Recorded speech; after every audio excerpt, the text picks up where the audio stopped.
Good morning, ladies and gentlemen. I said good morning. All right, how are you guys doing today? Good? Awesome. We're going to start off with day 2 of TIE Mumbai 2022. That's TIE Conference Mumbai 2022, India Ahead. We're going to start off with our first session for the day. For the same, I'd like to call upon stage a gentleman who is a TIE board member, Mumbai, chair at FinTech SIG, and executive director at MyCFO. Ladies and gentlemen, it gives me immense pleasure to call on stage Mr. Vinod Keni. Let's have a round of applause for Mr. Vinod Keni.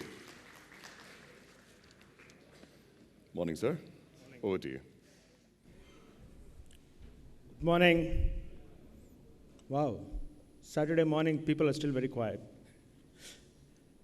So I have the pleasure of actually introducing Sharad Sharma. Sharad I have known for several years. He and I have invested together. He absolutely needs no introduction to most of us in the startup community, in the investor community, as well as in the software product community. A very passionate evangelist for the software product community. I've always enjoyed his discussions and conversations with him, especially on trends in the tech world, especially what's happening with public good, which is what we want to hear today. So I'm not going to take too much time, but call upon stage Sharad to come on and share his views and his thoughts on the trends that are going to shape digital India in the future. Sharad.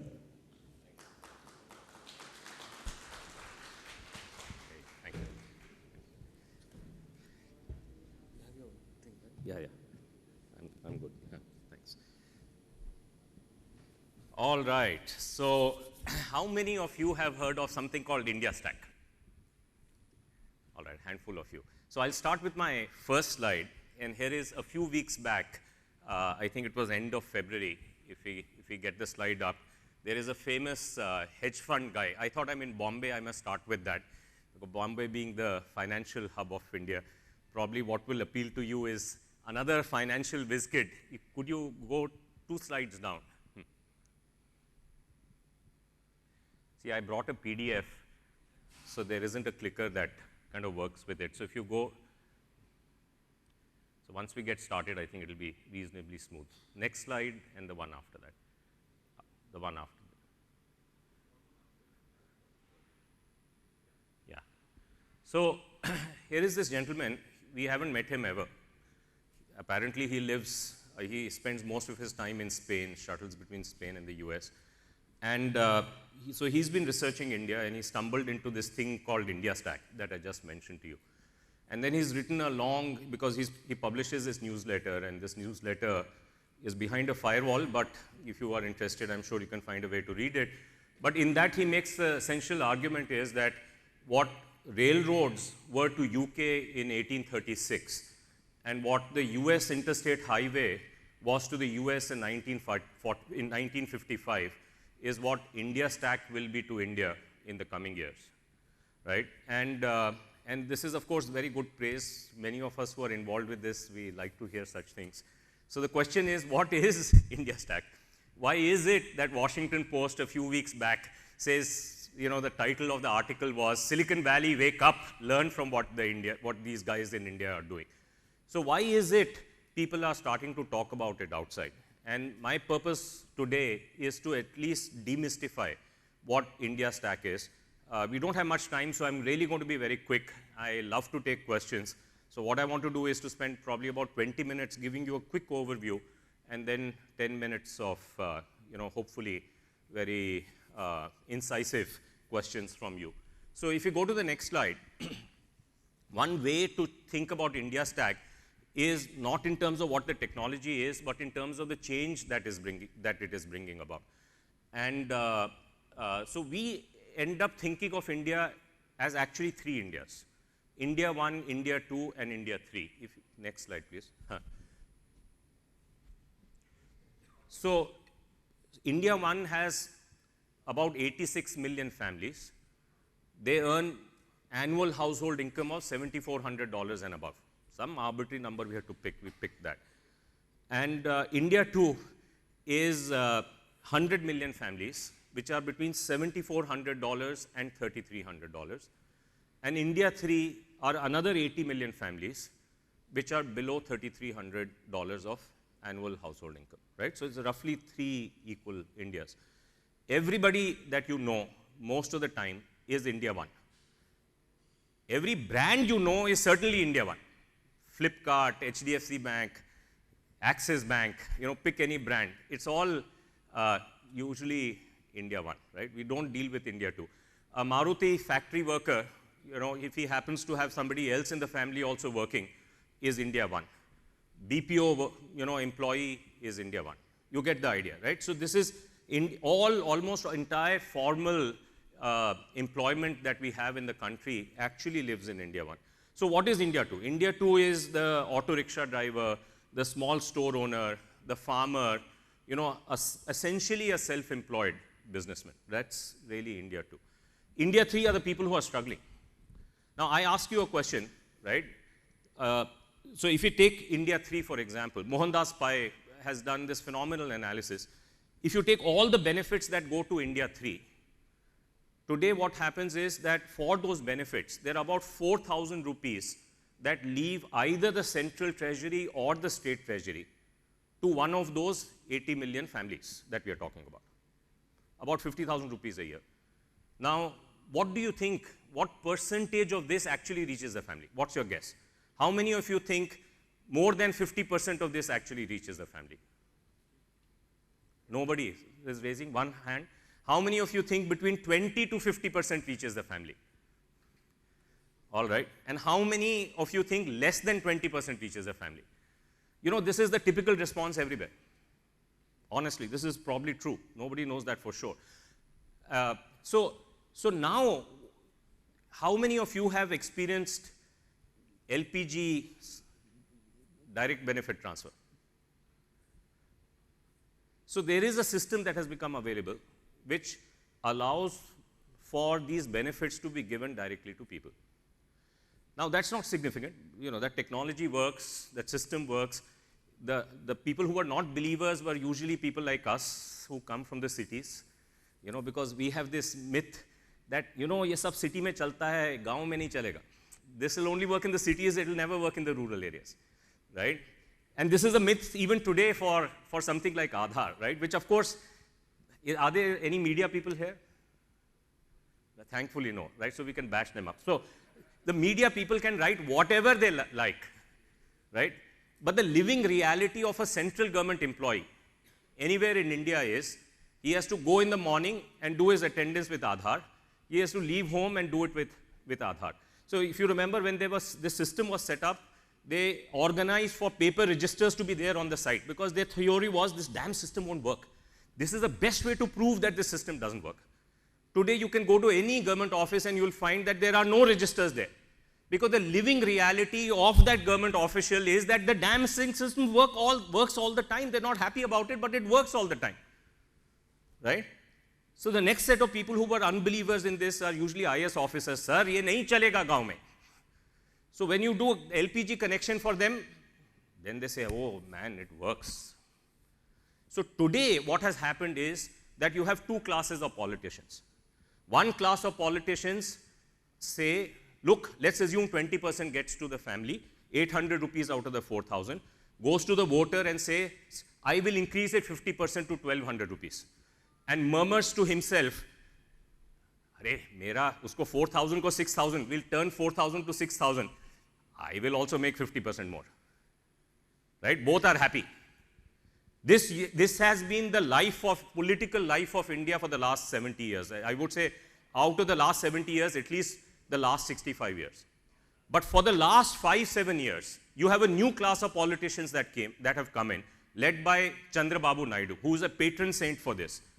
And other guys in Rajasthan and now including Maharashtra, and of course many in the central government, who have taken upon themselves to win in a different way. They're saying, let's not increase 4,000, but let us stop the leakage so that I can get 1,200 to you without increasing 4,000. And the magic that is happening in India is that this second type of politicians are starting to win again. Winning the first time is very easy in India because you can make a promise. They are starting to win in the second cycle. Now, I will tell you, this is the same transformational impact on India that Giuliani brought on the US crime scene by fixing New York crime. He started by fixing New York crime by following a policy that was unconventional at that time.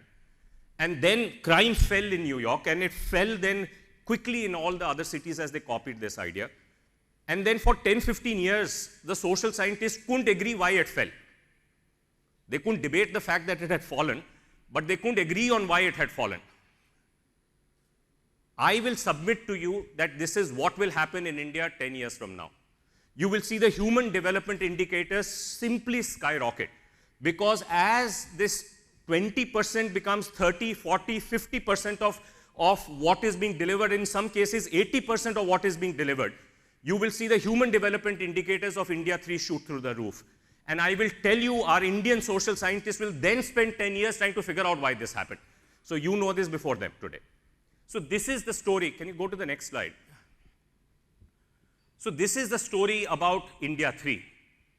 So in 2013, a group of volunteers who've been behind this said this is done. We knew by that time that this political capital was available to make this happen. The system worked. And I am here to tell you that the patron saint for this is Chandrababu Naidu. Any politician in India who wants to embrace this makes a pilgrimage to Andhra Pradesh. And the patron saint then walks him through the system.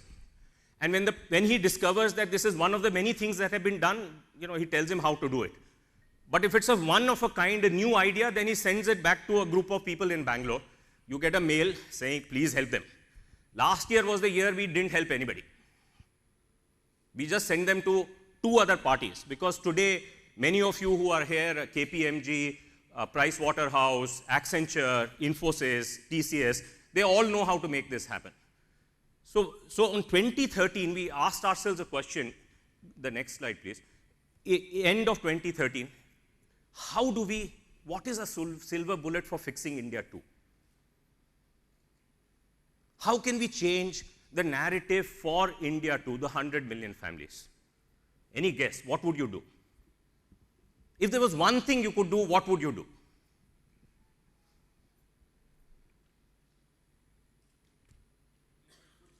Food security, okay. Any others? Huh? Energy security, job creation, education. There's a health session going on in parallel. Maybe somebody will say health. Huh? Huh? Economic freedom. Total economic freedom. 5% flat tax. All right. India too doesn't pay tax. Let's be very clear, right? They pay only consumption tax of some kind, but they don't pay any other tax because their income doesn't qualify for tax. The small businessman is not in the GST net at all. If you are a businessman who will be one of the 8 million businesses running this, they're already in India 1. They're not in India 2. So in India 2, if you go to the next slide, please, we came up with this hypothesis. Now, we don't know whether this hypothesis will work.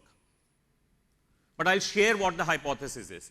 The hypothesis is, if you go a little further so that the bottom of the slide can appear, is that we said we will solve this for financial inclusion.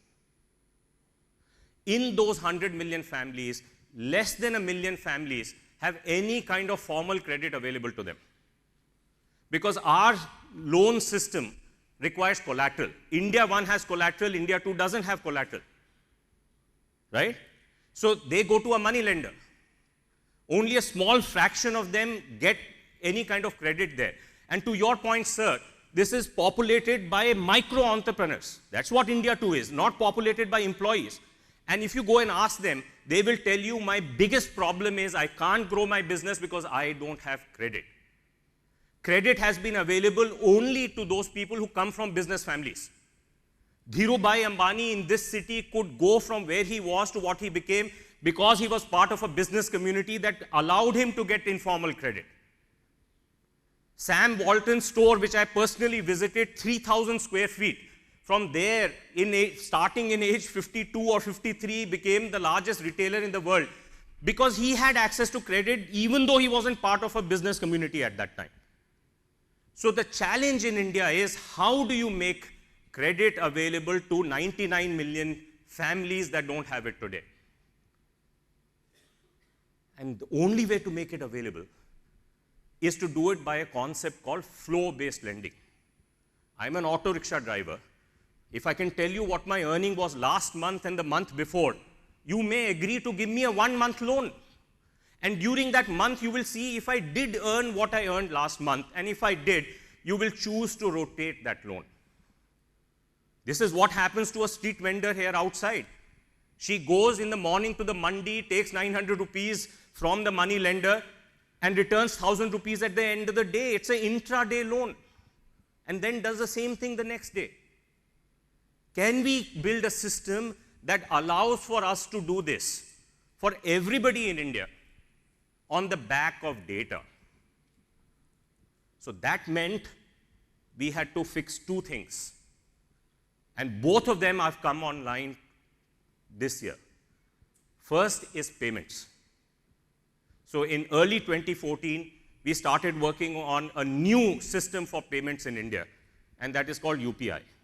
How many of you have used a Bheem app? All right. Paytm. So I'll ask you a trick question.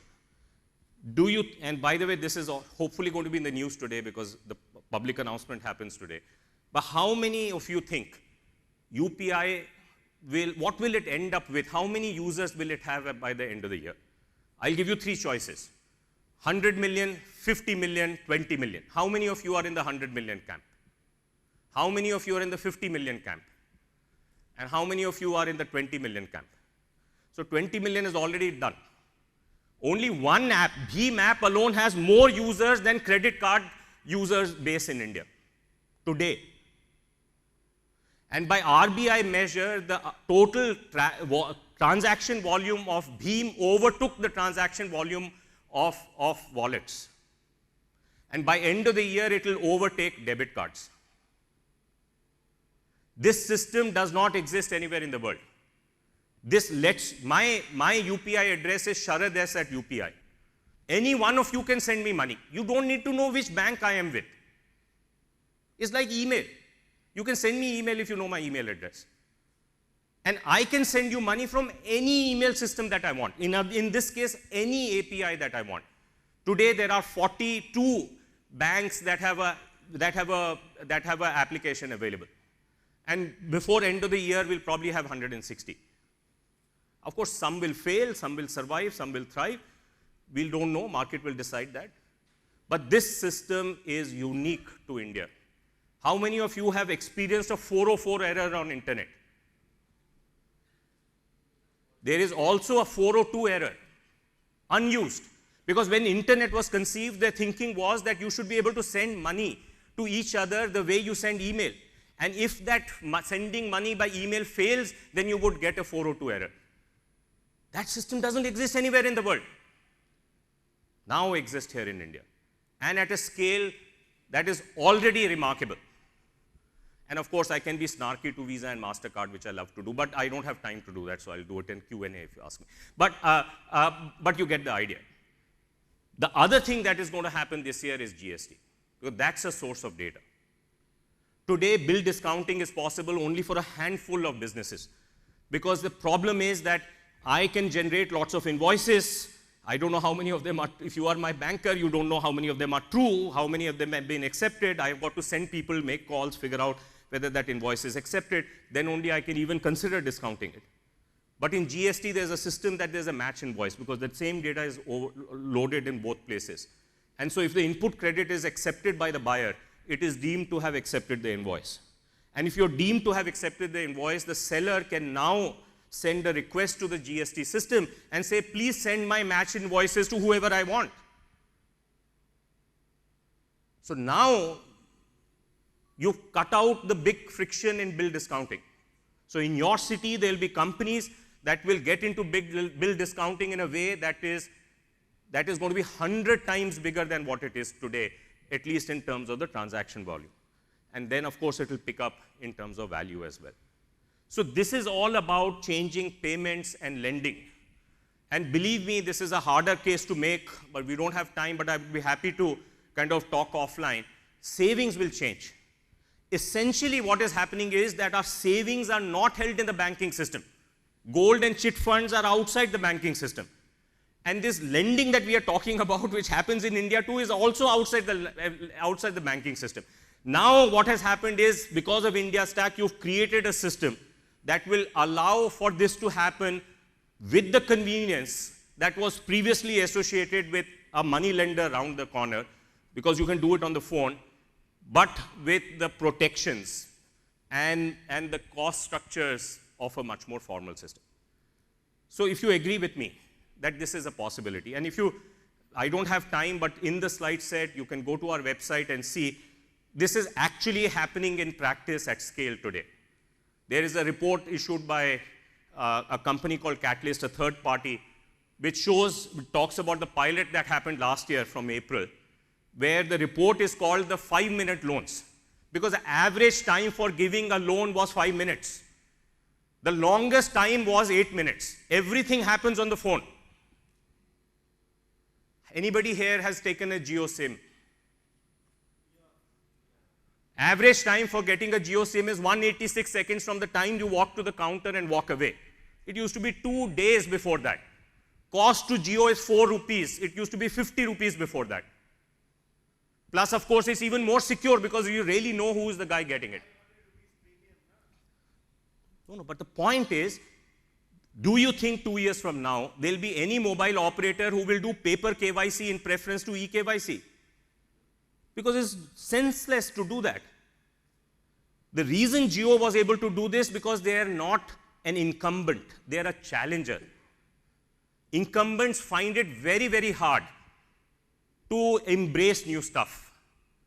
Part of the reason I accepted this is because the way Naveen framed this, I had no choice but to be here. But the reason I'm here, because in our lexicon in Bangalore, we call you the incumbents.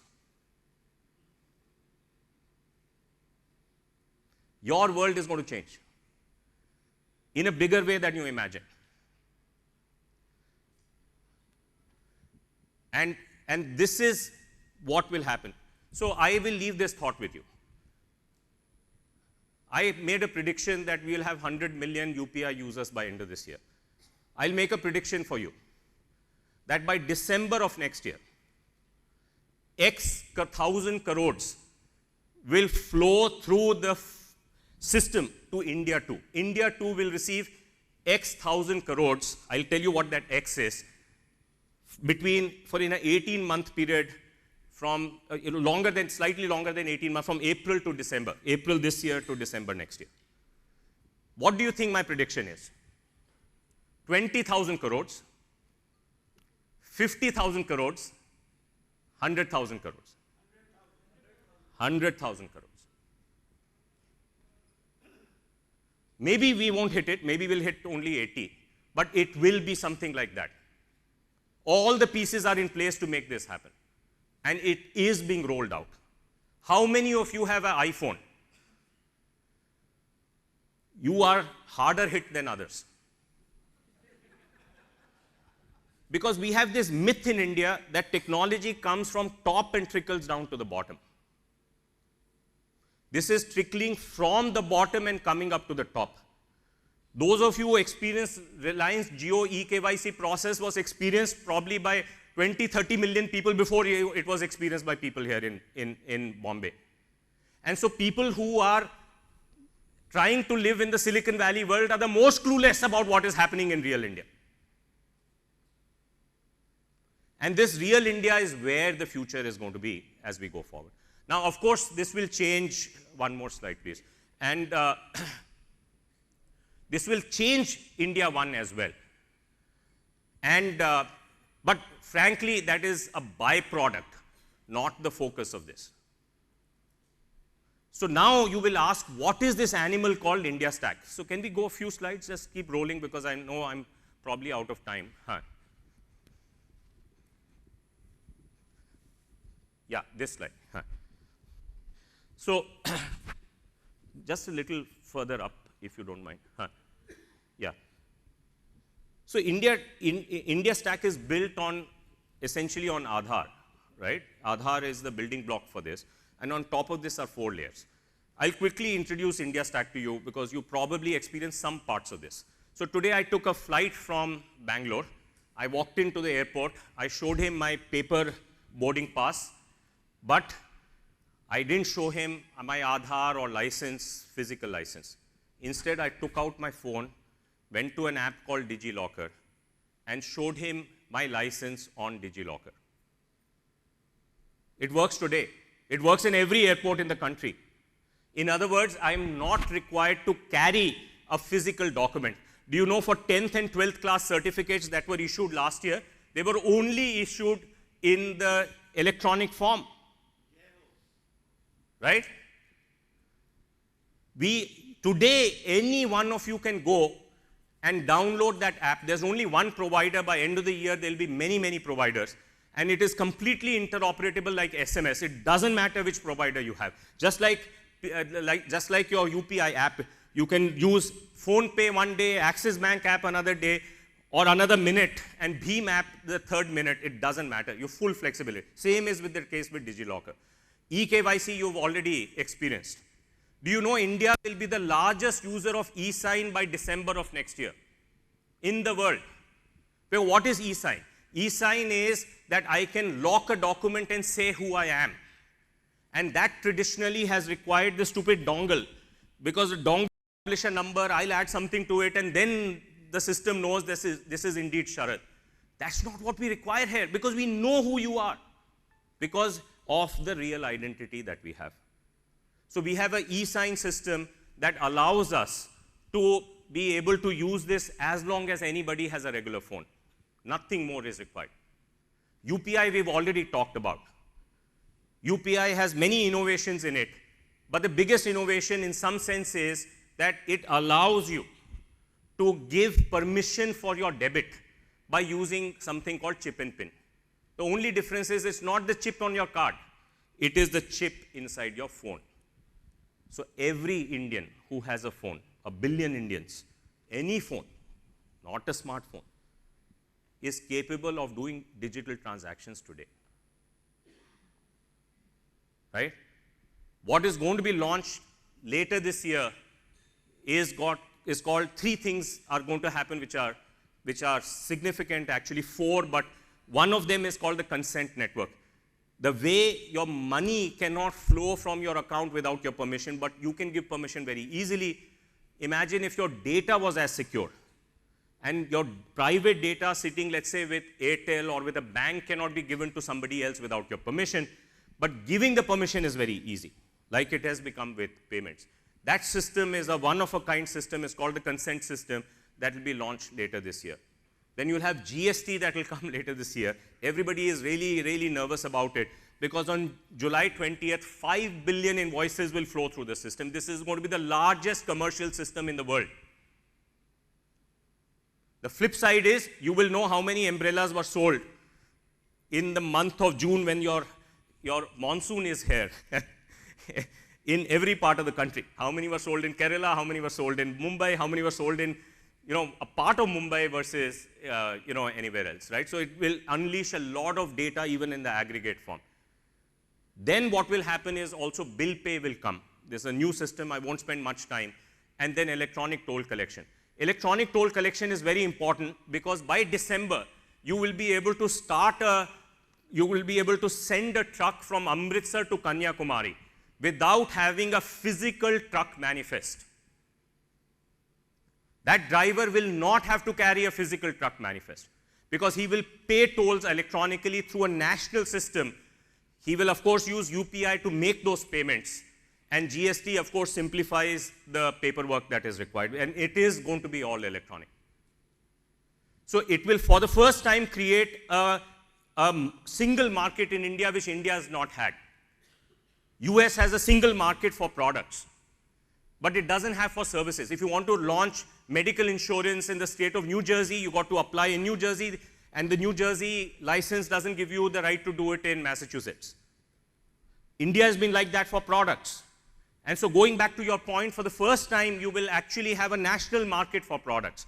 Friction will go away at a scale that you and I don't imagine today. Logistics will change. In 5 years, India will go from what has happened into our airports, dingy airports to world-class airports. These things take time, but they will happen. And this will happen on the back end to our logistics system. So this is all a set of building blocks. If you go to the next slide, how has this come about? We also don't know. We are as surprised by this as everybody else is. Because truth be told, it started off as a volunteer project. I don't know how many of you know that Aadhaar was built by 22 volunteers. And when their job was done, those volunteers, some of them, not all of them, stayed on and said, yeah, let's keep building something new every year for the country. And they did that inside UIDAI for some time, and when they were building stuff which has nothing to do with UIDAI, they ended up coming back to their home thing, which has been iSpirit. So it's been built every year in that fashion. And if you asked us 3-4 years back that this would amount to this, we would have been completely clueless. We would not have been able to stand here and say this would be the impact. But it so turns out that the cumulative impact of this has become quite significant, simply because the numbers are very large. And by accident, we stumbled into a way of doing this that is not being conventional. Because if we were to do it the conventional way, it would never have been possible to do this. But that's a purpose of another talk for techies, as to say why you can't build country-scale systems by scaling up an enterprise-scale system, like Obama did with Obamacare portal. Spent $1.1 billion, and when we switched it on, it didn't work. Then you know what happened? 16 Google engineers went on loan, worked for 41 days, ripped everything out, and what had been spent for $1.1 billion was done in 41 days by 16 people. Why? Because there's a new way of building. And this new way of building is nothing to do with the traditional companies. In your financial world, if you go back 15 years, the best data centers, sophisticated systems were in the financial world. New York Stock Exchange, right? Citibank, banking system. Today, the most sophisticated systems are in Silicon Valley. But why is it that the Silicon Valley companies don't use HP, which is their own Silicon Valley company, which is still headquartered in Stanford Research Park? Why is it they don't use Oracle, which is a Silicon Valley company itself? Why don't you use NetApp? Because at that time they said, this is the old way of doing things, we will do it the new way, there is no supplier, so we'll build it on our own. And so therefore, since they built this on their own, a new system came into place. They never consulted Accenture, will you help us build this? They never went to KPMG and said, will you help us build this? So you didn't have these traditional SIs know how to build these new systems. But Bangalore benefited because people who had built these systems decided to come together in small teams. And they said, we can of course do it commercially, but yeah, let's do it for the country.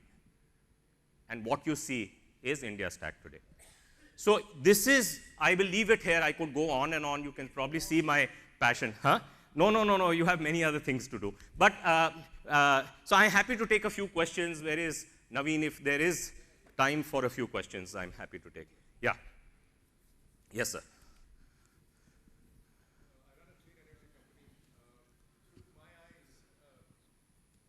India 1 is Delhi and Bombay, where there's no power cuts. And India 2 and India 3, including the city you live in, has significant power cuts. India 3 has no power at all. Now, we work, as a solar company, we work in brick and mortar, and technology enables us to do some things better. But at some point of time, financing comes in, and rural banks, and you've heard of M-Copa, M-Pesa, you've heard of Selco. There is a strong friction between the existing offline market and the online that we want to push. Any light you could share on how brick and mortar entrepreneurs can think of using these systems more effectively, because the existing system doesn't promote that faster scale? So our first suggestion to people is that, one slide I skipped was, please don't do copy-paste of Silicon Valley to India, because it will only work in India 1. And certainly don't do copy-paste of India 1 to India 2, because it's not going to work at all, for the reasons that you pointed out. So you have to go back to first principles and build the business model from ground up. The moment you have this thinking that I'm going to do a delta on an India 1 model and apply it to India 2, that is the incumbency effect that you're dealing with, right? So I leave it at that. It's a deep question, deserves a better answer, but in interest of time, I will take another question. Yes, please. Huh. So I get India 2 and India 3, what is going to happen to India 1? You know, India 1 will thrive. See, because so up till now in India, we've taken a essentially, India is the largest embracer of a trickle-down theory. Saying if India 1 does well, then the people who serve India 1, which is India 2, will do well. And that's not happened at all. The trick is to actually let a $1 trillion economy, India 2 by 2020 on its own is a $1 trillion economy, come to life because it's populated by only entrepreneurs. Because, and now if you ingest 100,000 crores in 18 months, where will they spend it? They will spend it to grow their business. They will spend it on education because that's a cultural narrative. They'll spend it on healthcare because the quickest way to go from India 2 to India 3 is a bad health event in the family. They'll spend it on things like that. They'll buy entertainment in a way that you and I don't imagine. So there will be an economy to serve those 400, 500 million people as consumers, not as service providers to India 1. And as that economy kicks in, that would provide a lot of employment. Somebody had mentioned employment is a big factor because that is the way you will create employment. Saying that India 1 will thrive on serving India 2, India 3. No, India 1, today India 1, India 2 survives by serving India 1. And what is the effect that will come in is that India 2 will see its own natural economy develop, right? Because serving itself, there is a lot of potential to do that. And that is what is going to create economic growth in India 2. It will still continue to serve India 1, but it will serve its own needs. Better healthcare, better education, you know, other services that India 2 needs for itself will be provided by some people. But they could be from India 1, but it is quite likely that it will be a Bharat entrepreneur in Nagpur who will do a better job of serving India 2 than a Mumbai entrepreneur who is going to be able to, because this is completely democratized. Look, I mean, we all use something on the phones, a technology called SIP, SIP, Session Initiation Protocol. When that technology came out, within few years of that, a company demolished AT&T. AT&T at that time in 2004 was the largest carrier of paid international voice minutes in the world. By 2009, it had been supplanted. Not by British Telecom, not by China Telecom, not by our VSNL, but by who? Skype, which was born in August 2004. By 2009, it overtook AT&T, a 100-year-old company of Graham Bell.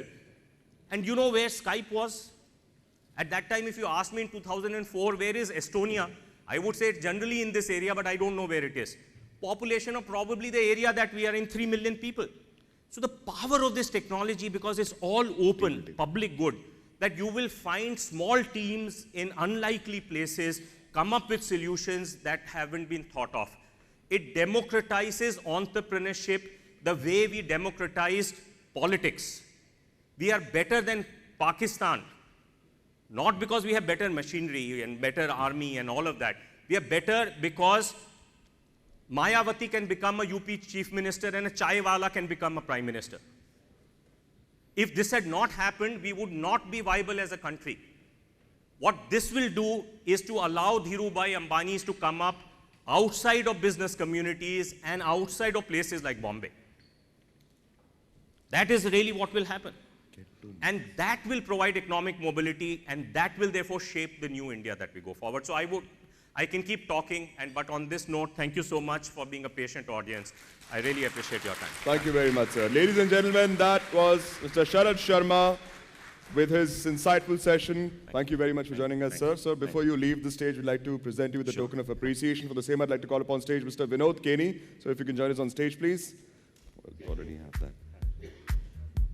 So if you can have a quick photo opportunity, gentlemen, together on the stage.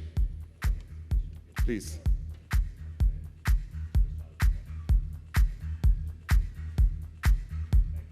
There's also a mandatory selfie that I take, we put up on Twitter. So if you may quickly do that. Sure.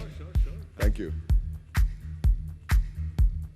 Thank you very, very much, sir. Pleasure having you here. Thank you, Mr. Kenny. Thank you very much.